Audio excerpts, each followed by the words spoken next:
Hi കൂട്ടുകാരെ, നമുക്കേ ഇന്നൊരു മുളകാ പച്ചടി ഉണ്ടാക്കിയാലോ? പുളിഞ്ചി അല്ല കേട്ടോ ഉണ്ടാക്കുന്നത്, മുളകാ പച്ചടിയാണേ. അപ്പോൾ ഞാൻ ആദ്യമായിട്ട് കുറച്ച് പുളി നന്നായിട്ട് പിഴിഞ്ഞ് ഒരു ചട്ടിയിലേക്ക് ഒഴിച്ചു കേട്ടോ. എന്നിട്ട് അത് അങ്ങനെ കുറുക്കിയെടുക്കുക കേട്ടോ. കുറച്ച് മഞ്ഞൾപ്പൊടി കൂടി ഇട്ടിട്ടുണ്ട് കേട്ടോ. അത് ഓപ്ഷണലാണ് കേട്ടോ. ഒരു കുറഞ്ഞൊരു മഞ്ഞ കളർ വേണമെങ്കിൽ അങ്ങനെ ചേർക്കാൻ മാത്രമേ ഉള്ളൂ. അത് എന്നിട്ട് നന്നായി നമ്മൾ കുറുക്കി എടുത്തിട്ട് നമ്മളതിലേക്ക് ശർക്കരേൻ്റെ അച്ച് നമ്മളതിലേക്ക് ഇട്ട് കൊടുക്കണം കേട്ടോ. അപ്പം അത് നമുക്ക് വേണമെങ്കിൽ അരിച്ച് ശർക്കര വേറെ ആക്കിയിട്ടുണ്ട്, പക്ഷെ അപ്പോൾ വെള്ളം അധികമാവും വിചാരിച്ചിട്ടാണ്, ഒന്ന് കുറുകി കിട്ടേണ്ടതുകൊണ്ടാണ് കേട്ടോ ഇങ്ങനെ ഇട്ടത്. എന്നിട്ട് നമ്മൾ നന്നായി ഇളക്കിയെടുക്കുക. അപ്പോഴേക്ക് വേറെ ഒരു ചട്ടി അടുപ്പത്തേക്ക് വെച്ചിട്ട് കുറച്ച് ഉഴുന്ന് നമ്മൾ വറുത്തെടുക്കണം കേട്ടോ.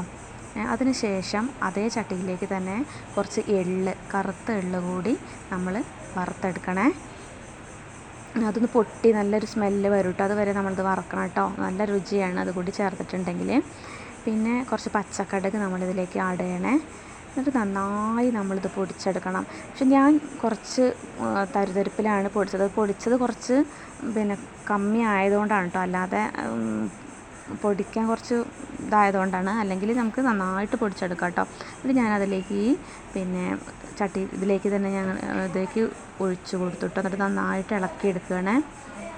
പിന്നെ ഞാൻ കടുക്, മുളക് ഒക്കെ കറിവേപ്പിലയൊക്കെ കൂടി വറുത്ത് അതിലേക്ക് ആഡ് ചെയ്യാം കേട്ടോ. പിന്നെ ഇത് നമുക്ക് നന്നായിട്ടൊന്നും കൂടി സെറ്റായ ശേഷം നമുക്ക് സദ്യയിലേക്കൊക്കെ വിളമ്പാം കേട്ടോ. അത് വെറുതെ ഇത് തണുത്ത ശേഷം ഇങ്ങനെ കഴിക്കാനും വളരെ നല്ല രസമുള്ളൊരു കോമ്പിനേഷനാണ് കേട്ടോ. ഞാനിത് ഇടയ്ക്കിടയ്ക്ക് എടുത്ത് ഉണ്ടാക്കി ഇങ്ങനെ കുപ്പിയിൽ സൂക്ഷിക്കാം. ടാറ്റാ.